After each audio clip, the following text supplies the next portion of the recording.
우리말에 이런 말이 있습니다. 사람 위에 사람 없고 사람 밑에 사람 없다. 언제 우리가 이런 말 쓰죠? 내가 사람 취급 못 받을 때. 근데 대한민국에 보면은 돈 있고 권력 있는 사람들이 돈 없고 권력 없는 사람들을 무시하는 경향이 너무나 커요.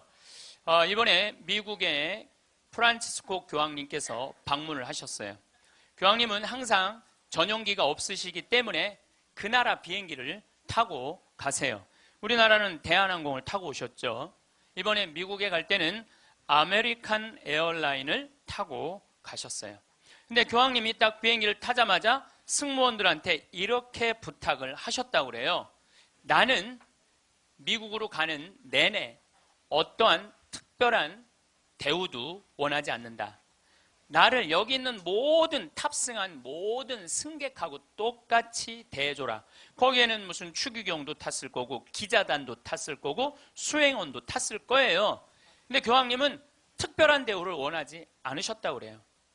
그리고 교황님은 내릴 때 정말로 여러분들한테 감사하다고 승무원들한테 감사의 인사도 잊지 않으셨다고 그래요. 13억 명의 대표가 우리 프란치스코 교황님 아니야. 가톨릭 신자가 지금 13억 명이니까. 그런데 그 대단한 분이 어떠한 특별한 대우도 원하지 않는다고. 그래서 그 교황님을 수행한 승무원들이 마지막에 후기를 쓴 거를 제가 읽었는데 자기네들은 너무 특별한 대우를 원하지 않았던 그 교황님을 모시고 가면서 인생의 최대의 비행을 했다고 그래요. 너무너무 감동을 받았다고 그래요. 대한민국은요, 돈 있으면요, 갑질을 너무나 많이 해요. 여러분들 갑질 얘기 참 많이 들으셨죠? 백화점에서 근무하는 분들, 은행에서 근무하는 분들, 병원에서 근무하는 분들, 심지어 전화 마케팅 하는 분들, 이런 분들이 우리나라에 지금 몇 명이 일을 하느냐 하면 700만 명 정도가 일을 해요. 그 700만 명들은 매일매일 무시를 당하고 살고 있는 거예요. 그러니까 수많은 사람들이 매일매일 무시를 당하고 있는 거죠. 그런데 우리들이 이 인생을 살아가면서 사람을 무시하라고 그런 권한을 받은 적이 한 번도 없어요. 사람을 존중하라고 우리는 예수님한테 가르침을 받았죠. 작년에 서울의 한 부자 동네에서 70살 먹은 아줌마가 70살 먹으면 아줌마예요, 여러분들. 이거는 제가 한 얘기가 아니고 유엔에서 한 얘기예요. 유엔에서 65살까지는 청년이라고 그래요. 나는 65살 미치다 한번 손 들어보세요. 이렇게 청년이 많아 지금. 여기에 청년이 엄청나게 많이 온 거예요. 우리 교회에 청년이 없다고 많은 교회 지도자들은 걱정을 합니다. 근데 저는 걱정할 일이 아니라고 생각해요. 여기 있는 이렇게 많은 청년들이 있는데 왜 걱정을 해? 그러니까 여러분들은 지금 성모에 활동해야 되는 분들이 아니라 청년에 활동해야 되는 분들이에요. 청년에. 만약에 내가 65이 돼서 애도 다 키웠고 결혼도 다 시켰고 나는 이제 늙었다. 65이 나는 늙었다. 이렇게 생각하는 분은 불행한 분이에요. 자, 나는 이제 할 일 다 했으니까 이제 뭐만 기다리고 있으면 돼? 죽을 날만 기다리고 있으면 되잖아요. 근데 죽을 날만 기다리고 있어야 되는데 지금 65살이 언제 죽느냐면 100살쯤 죽을 거예요. 그럼 몇 년 동안 죽을 날을 기다려야 되냐면 35년 동안 매일 죽을 날만 기다리고 있는 거야. 불행해요, 안 불행해요? 65, 난 이제 청년이 이제 끝났네? 66살부터 79살까지를 뭐라고 그러냐면 중년이라고 그래요. 중년. 중년. 제가 한 얘기가 아니고 유엔이 한 얘기예요. 유엔이. 66살부터 79살. 자, 나는 66에서 79살이다. 한번 손 들어보세요. 이게 다 중년들이에요. 중년들. 아줌마들이 지금 79까지는, 그러니까 여기 지금 66부터 79살까지 지금 노인대학 다니는 분들은 다 자퇴하세요. 다 자퇴하시고 어디에 다시 들어? 성모에 가입해야 돼. 성모에. 80살서부터 99살을 노년이라고 그래요. 노년. 그리고 100살서부터 노인이라고 그래요. 노인. 100살에서부터 노인이라고 그래요. 그러니까 지금 오늘은 여기 노인이 하나도 있어요, 없어요? 한 명도 없어요. 여기 노인 한 명도 없어요. 이제 100살쯤 되면은 그때 이렇게 말해도 돼요. 아, 이제 나가 늙었으니까 이제 좀 집에서 쉬어야 되겠다. 이렇게 생각하시면 돼요. 어쨌든 70살 먹은 아줌마가, 부자 동네 아줌마가 1층에 있는 이 경비 아저씨를 베란다 창문을 열고 부른대요. 어이 경비. 그럼 경비가 와서 5층을 이렇게 올려다보면은 간식 먹으라고 떡을 던져준대. 5층에서 1층으로. 여러분들, 개한테도 5층에서 1층에 던져주면 안 돼요. 저는 제가 키우는 개가 있는데 간식을 줄 때 어떻게 하느냐면 손바닥에 올려놓고 드시라고 이렇게 제가 개한테도 드시라고 내가 이렇게 줘요.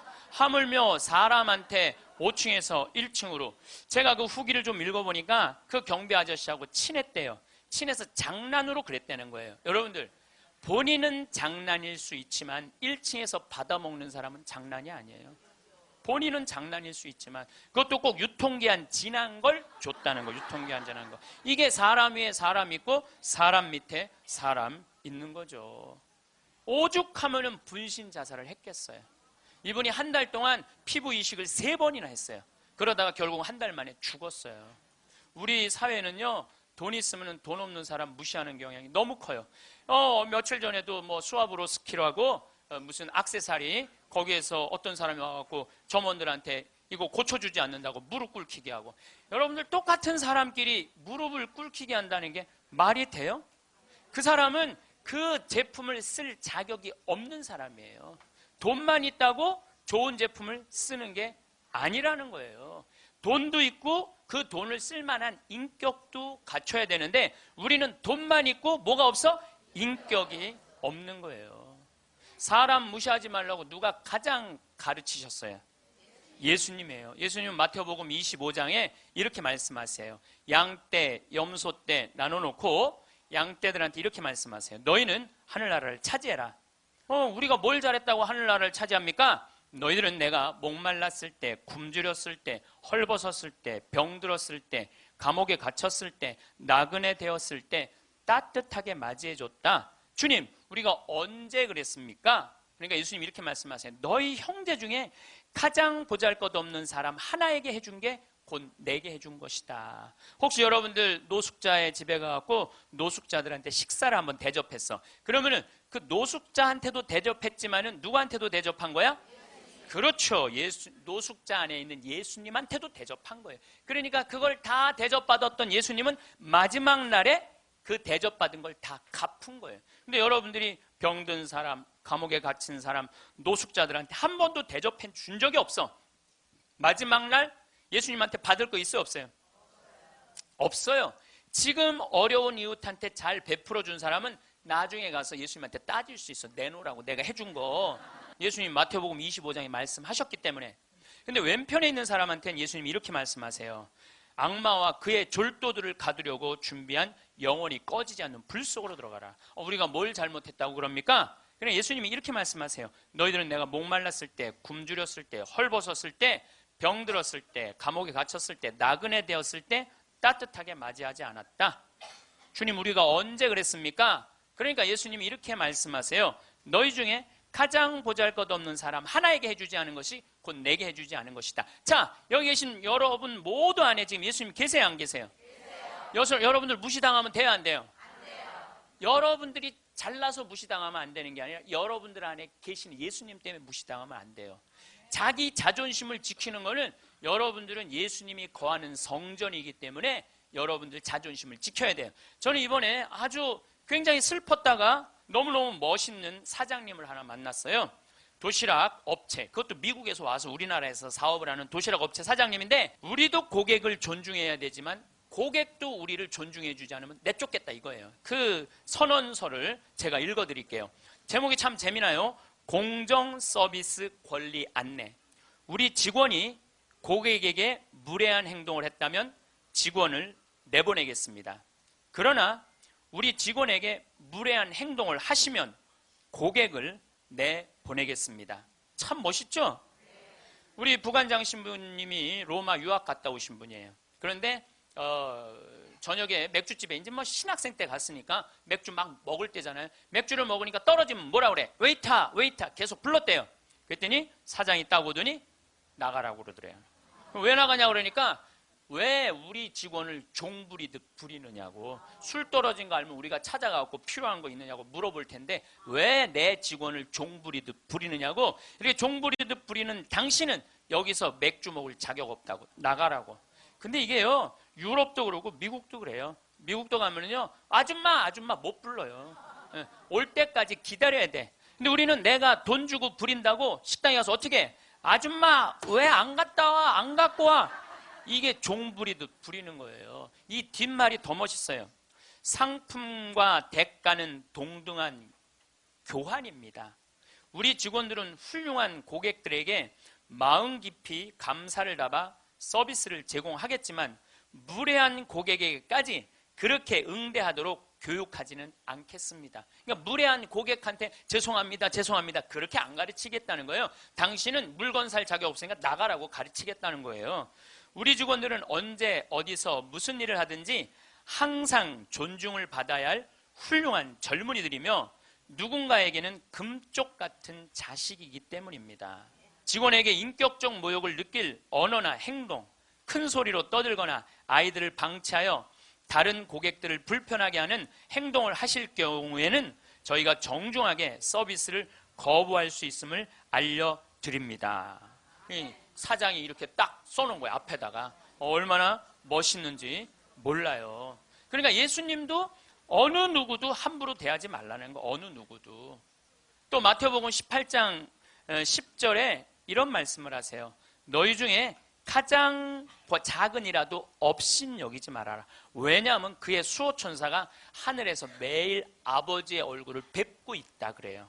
수호천사가. 여기 계신 분들 이렇게 말씀하시는 분들 계세요. 나는 지질이 복도 없는 년이라고. 나는 남편 복도 없고 자식 복도 없는 지질이 복도 없는 년이라고. 그 지질이 복도 없는 년도 수호천사가 한 분씩 다 있다는 얘기예요.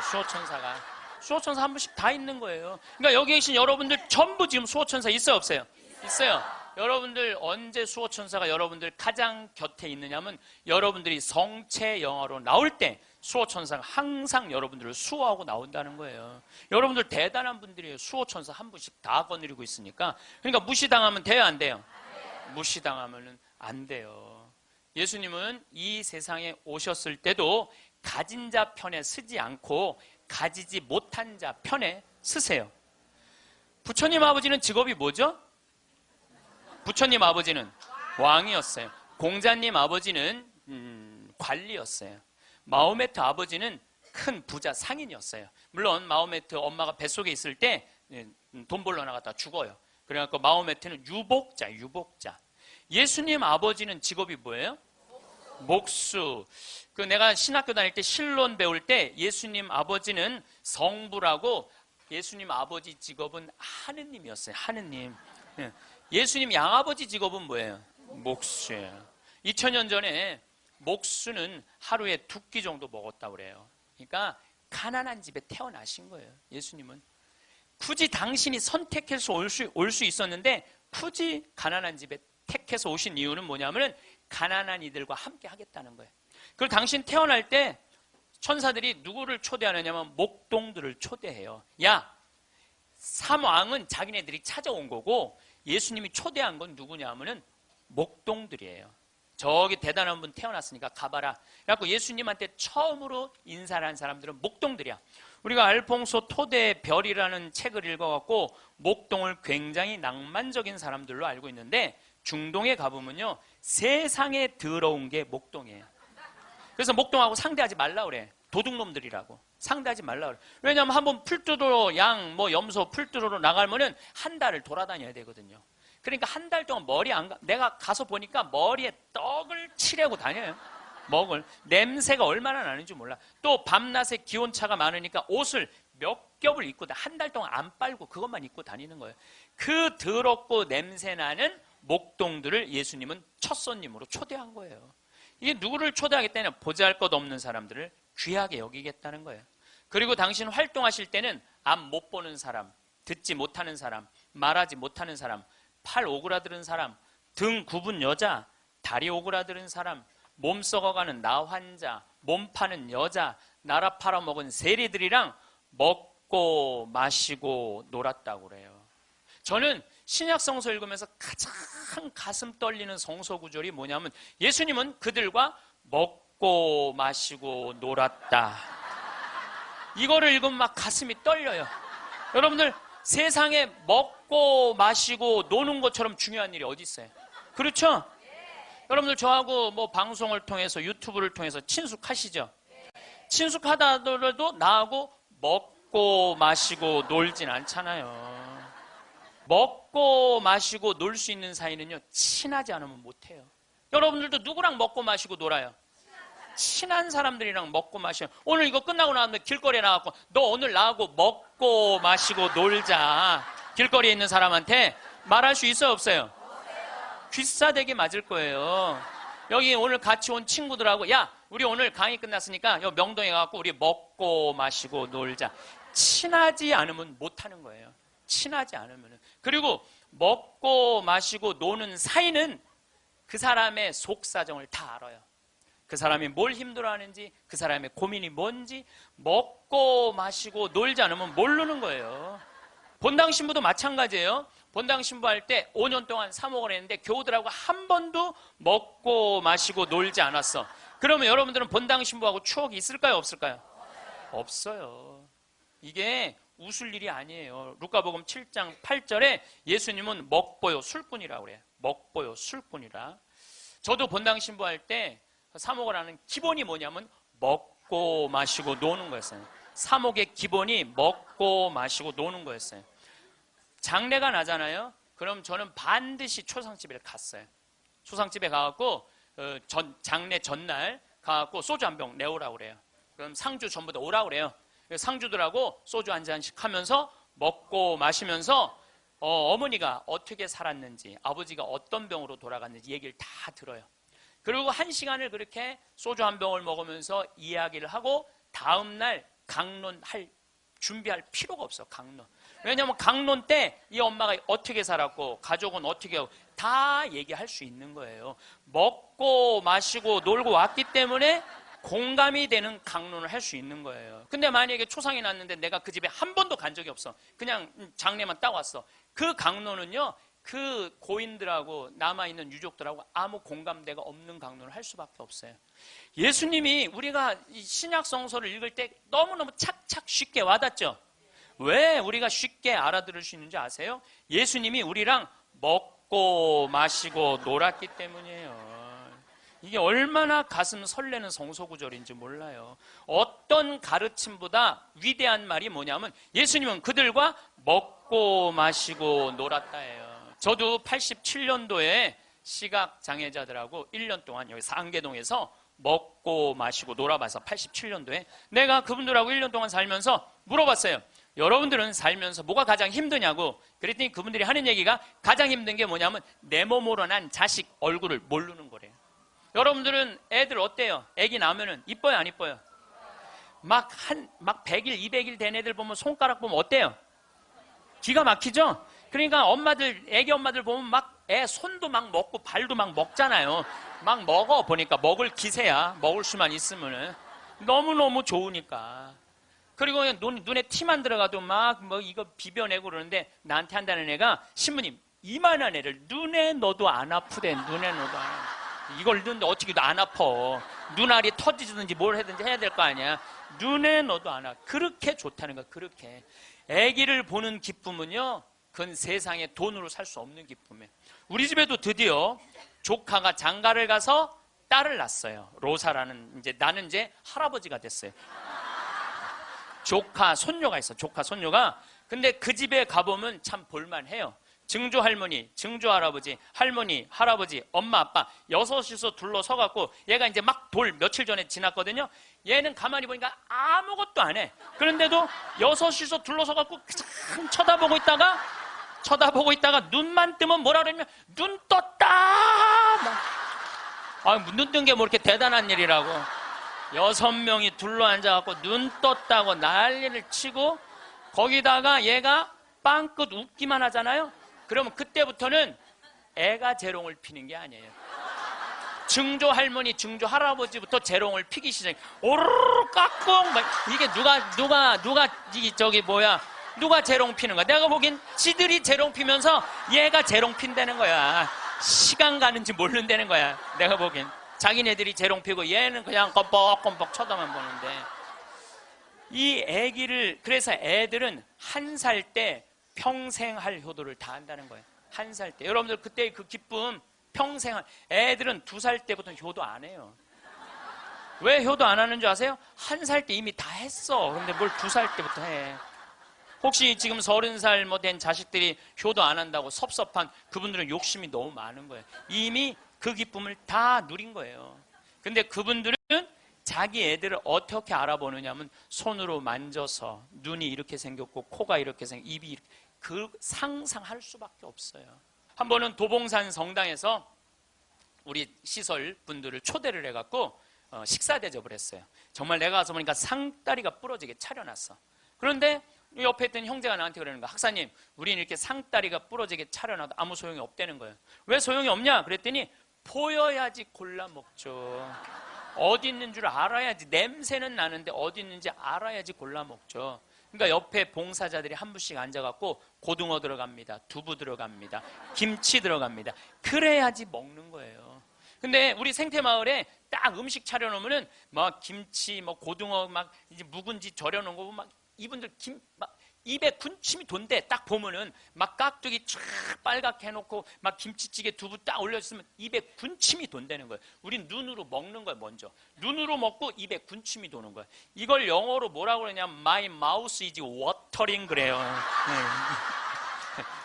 군침 돈다. My mouth is watering. 근데 그분들은 눈으로 먹는 기쁨이 없는 거예요. 여러분들 뭐가 지지리 복도 없긴 뭐가 지지리 복도 없어. 이 눈으로 벌써 음식을 먹는데 이거 2개 갈아 끼면 2억인데 2억을 끼고 지지리 복도 없는 년은 무슨 지지리 복도 없는 년이에요. 또 87년도는 인천에서 수원에서 전철이 전부 다 의정부로 갔어요. 그때만 해도 우리 시각장애자들이 전철에서 바구니 들고 어두운 밤에 깜깜한 밤에 이러고 가면은 500원씩 1000원씩 줬어요. 기억나시죠? 그렇게 하루 종일 전철을 오고 가면서 모으면은 그때 돈으로 꽤 컸대요. 15,000원, 2만원 됐대요. 그때 돈으로. 그러면은 창동이나 도봉역에서 딱 내리면은 도둑놈들이 따라다니다가 역에서 나가면은 그걸 낚아채 가는 거예요. 그럴 때 너무너무 속상하다는 거. 너무너무 화가 나. 하루 종일 고생한 건데. 그러니까 누굴 데리고 나가느냐면 5학년, 6학년, 중학교 1학년 된 자기 애들을 데리고 나가는 거예요. 애들은 그거 일 나가는 게 죽기보다 싫은 거예요.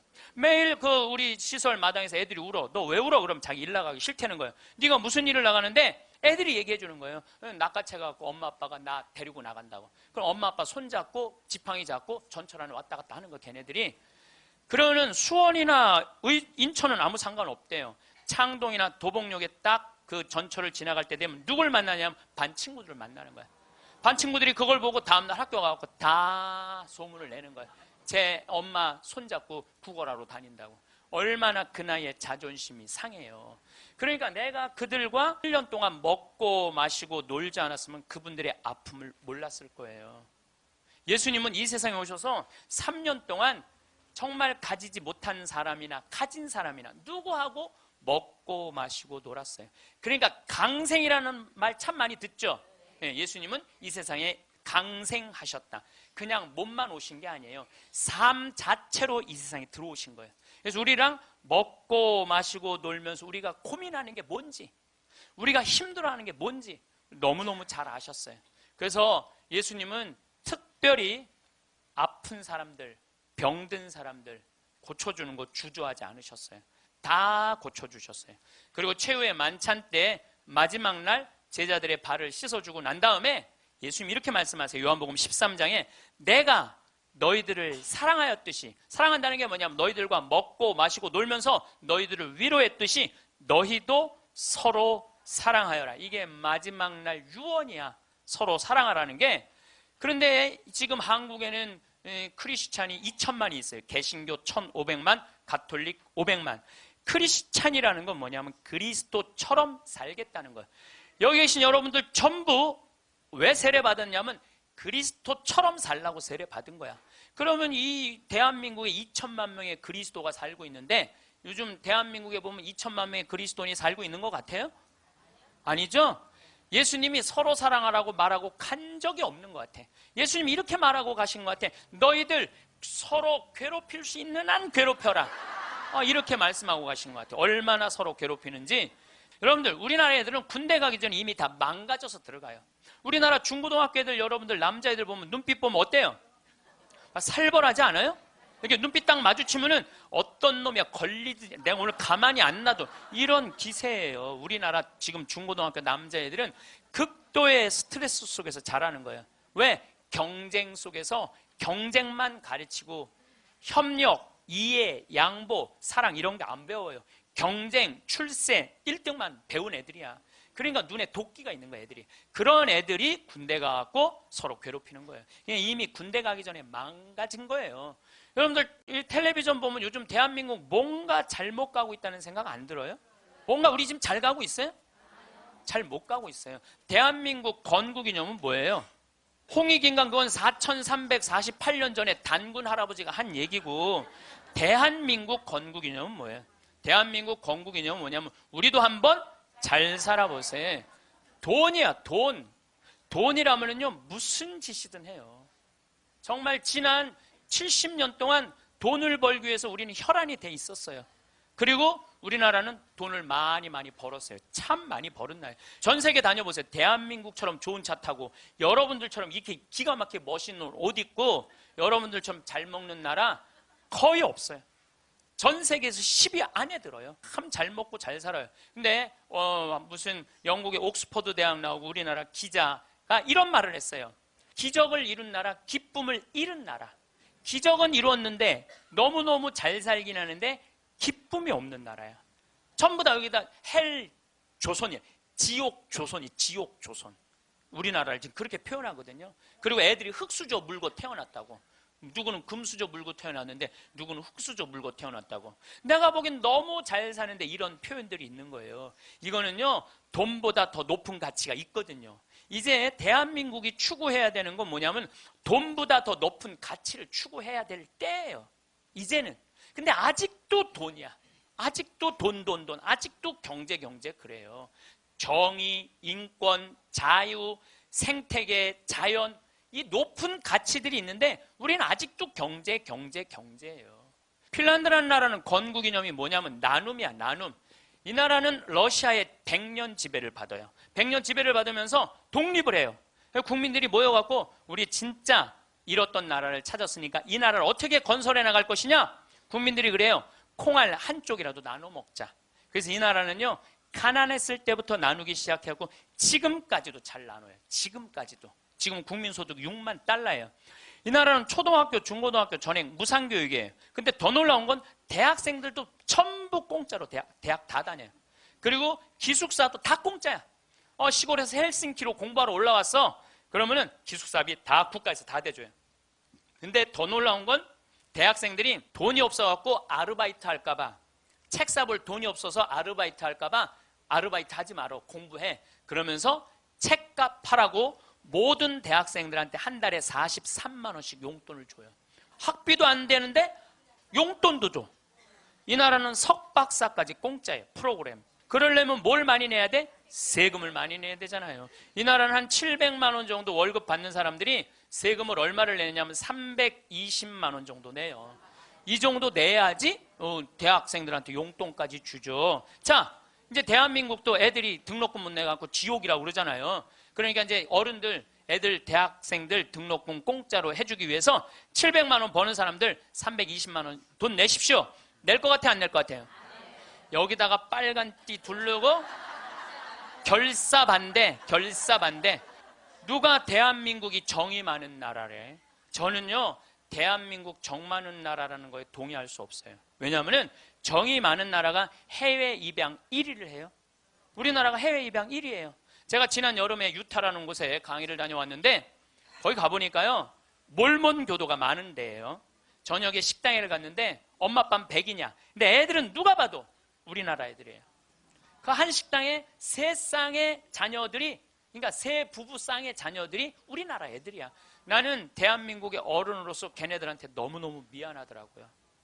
전 세계에서 해외 입양 1위가 대한민국이에요.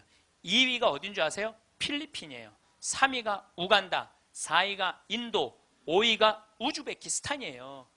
그리고 그 나라들에 비하면 우리나라는요 2배, 3배 잘 사는 나라예요. 2배, 3배 잘 사는 나라에서 해외 입양 1위를 하고 있는데 정이 많은 나라예요? 정이 많은 나라 아니에요. 또 제가 요즘 잠비아 도와준다고 한 3년 동안 한 10억 정도 잠비아 도와줬어요. 가서 뭐 이제 농장도 한 20만 평 꾸며주고 소도 돼지도 닭도 뭐 옥수수밭도 감자밭도 다 해놨어요. 근데 나한테 전화해갖고 이렇게 전화 항의하는 분들 참 많아요. 대한민국에도 굶어 죽는 사람 많은데 뭐하러 아프리카까지 가서 도와주느냐고, 정신 있는 거냐 없는 거냐 나한테 이렇게 전화하는 분들 참 많아요. 여러분들 우리나라가요 6.25 전쟁 끝나고 난 다음에요 미국에서요 밀가루 받아서 먹고 살았어요. 그래서 우리 천주교하고 밀가루하고 인연이 많아요. 정부를 못 믿으니까 밀가루를 어디다 줬어? 성당에 다 갖다 줬어요. 그래서 성당에서 나눠줬어요. 그래서 옛날에는 밀가루 받아 먹으려고 세례 받는다 그래서 밀가루 신자라는 말까지 나왔어요. 그렇게 우리가 그 배고픈 시기를 미국에서 원조 받아갖고 버텨냈어. 그럼 세계에서 9번째로 1조 달러가 넘는 나라가 9나라인데 우리나라가 9번째 1조 980억 달러예요. 그렇게 잘 사는 나라가 아프리카의 나라 도와주는 건 당연한 거예요. 받았으면 줘야지. 받고 우린 꿀떡하고 끝나고 있어요. 근데 그게 OECD 국가 중에 가난한 나라 안 도와주기로 우리나라가 1등이에요.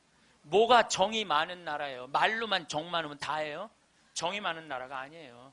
지지난주에 동창 모임에 사회복지시설 운영하는 신부님을 만났어요. 기가 막힌 얘기를 들었어요. 어떤 얘기를 들었느냐 하면 서울의 한 시내 한복판에 지적장애자들 작업장을 학교에 중학교에 만들려는데 주민이 반대하는 거예요. 그랬대요. 우리 동네 쓰레기 처리장은 들어와도 지적장애자 작업장은 못 들어온다. 아니 걔네들 얼마나 이 삶에 목말라 하는 애들인데 걔네들을 우리 동네에서 받아들였고 우리 동네에서 보호를 해줘야지. 심지어 어떤 주민은 이렇게 말했다고 그래요. 우리 동네 핵시설은 들어와도 지적장애자 시설은 못 들어온다. 이게 우리가요 철저하게 이기적인 거야. 님비라고 그래. 님비. 요즘 우리 평창에는 동계올림픽 때문에 도로가 뻥뻥 나요. 근데 우리 생태마을 바로 옆에 도로가 나요. 근데 거기를 터널을 뚫어요. 강의 중에 다이나믹 터질 때 막 건물이 울려요. 그래서 사람들이 와서 나한테 그래요. 신부님 저렇게 바로 터널을 뚫는데 반대 안 하시느냐고. 내가 이렇게 말해요. 저거 반대하려면 5년 정도 걸려. 매일 도로에 들어놓아야 돼. 나는 내 인생 매일 도로에 들어놓기 내 인생이 너무 아까워. 그리고 일하는 우리 옆으로 지나가는 거, 일하는 마을로 지나가는 거예요. 그럼 내가 반대한다고 칩시다. 그럼 이하는 누구한테로 지나가는 거야? 마을로 지나가는 거예요. 그럼 우리 내 옆길은 안 되고 옆에 마을은 괜찮고. 이게 이기적인 거예요. 이기적인 거. 누가 우리 부로 정이 많은 나라라고 그래요. 다 같이 잘 살아야지 잘 사는 거지 한 기업만 잘 산다고 잘 사는 게 아니에요. 그리스가 왜 망했어요? 그리스가 한두 부자 자기네들 세금 다 뒤로 돌리는 바람에 나라가 망한 거예요. 나중에 나누긴 뭘 나중에 나눠. 노동자들이 잘 살아야지 국가가 잘 사는 거예요. 호주만 해도 광부들이 연봉이 얼마냐면 1억 2천이에요. 광부들이. 내가 지금 호주에 나오고 같이 봉사활동 다니는 치과의사, 우리 요한 바오로 치과의사가 있는데 어저께 나한테 한 얘기예요. 신부님, 호주에는 배관공, 전기공, 목수가 저보다 돈 더 많이 벌어요. 아주 능력 있는 치과의사인데 돈 더 많이 번다는 거예요. 그러니까 노동자가 잘 사는 나라가 행복한 나라예요. 네. 나중에 나눠주긴 언제 나눠줘. 나중에는 다 굶어 죽고 난 다음에 나눠줘요. 나누려면 언제 나눠야 돼? 지금 나눠야 돼. 지금. 내가 성당 질 때도 부자들한테 신축 헌금 좀 하시죠. 그럼 신부님 나중에 땅 팔리면 할게요. 이런 분들은요 절대 안 해요. 착한 일도 많은 사람들 신부님 내가 나중에 돈 벌면 할게요. 이런 사람들은 착한 일 안 하겠다는 사람들이에요. 지금 하지 않으면 나중에는 못 하는 거예요. 나중에는. 지금 해야 돼. 하려면 지금 해야 돼요. 신약 성서의 예수님은요, 서로 사랑하라는 말보다는 남을 무시하지 말라는 말을 훨씬 많이 하셨어요. 남을 무시하지 말라는 말을. 이 사람을 무시하지 말고, 어린아이를 무시하지 말고, 가난한 사람을 무시하지 말고, 이 이야기를 훨씬 많이 하셨어요. 그러니까 사람을 귀하게 여기라는 얘기예요. 지금 제가 마침 기도로 읽는 이 성서 구절도 제가 강의 때 했던 마태복음 18장 10절 말씀입니다. 작은 이들을 업신 여기지 마라. 너희는 이 작은 이들 가운데 하나라도 업신 여기지 않도록 주의하여라.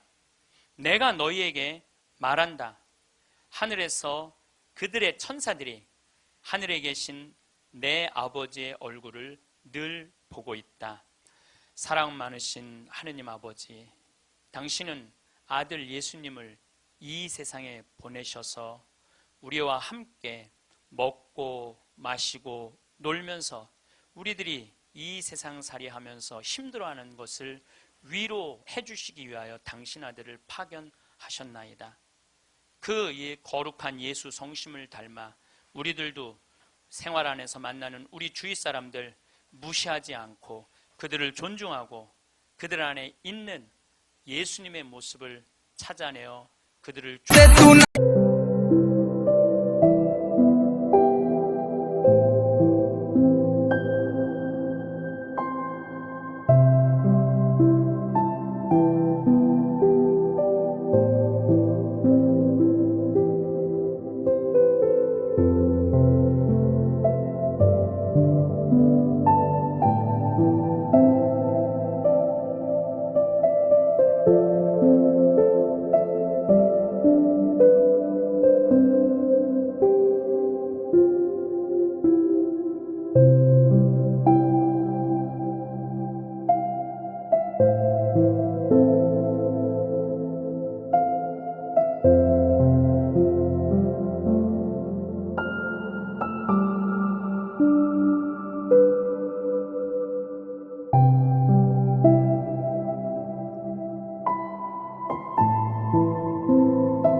감사합니다.